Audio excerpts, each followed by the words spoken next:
We're back continuing to study a little bit from Psalms number 40.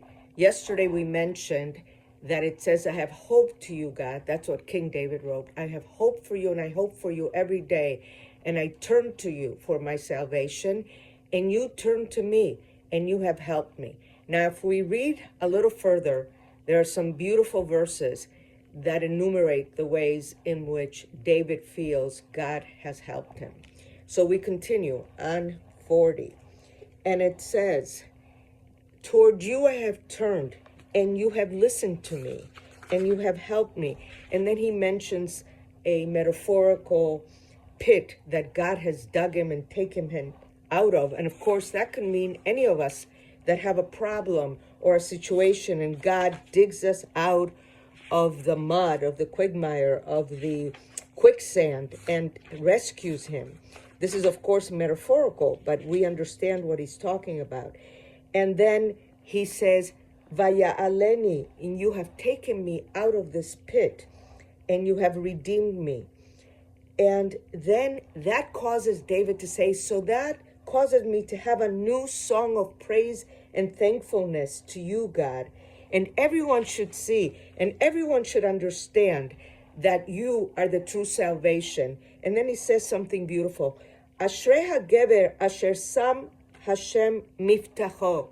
Fortunate is the man who makes God his trust and his support, and he doesn't make other human beings his support. What do we mean? All of us sometimes need another person's help. But it means that the true help comes from God. Even when others appear to be the ones helping us, it is a way in which God has sent different people in our lives to help us. But the true help comes from God.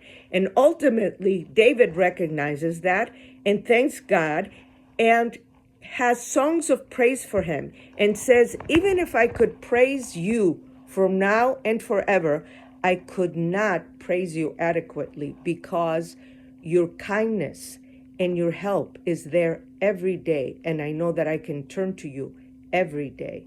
And that's something, again, that we can put into our lives, that we look to God as our ultimate support system and realize that all help comes from him and always has come from him. And one exercise I once mentioned, and it's a great idea, and to start slowly, is look even to the closest past, yesterday, the day before. What things did God do, overtly or in a subtle way, that helped you?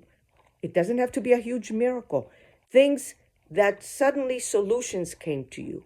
And as you get more adept and go back in your life, do what David did. He has gone back to when he was a child and said, since I remember myself, it's been God there who's helped me in all sorts of situations and put you in a position where you were able to get the help. Again, this is a beautiful, beautiful chapter, chapter 40, and it really enumerates the ways in which David realizes God is his only and ultimate support and salvation, and is very thankful for it. Have a great day.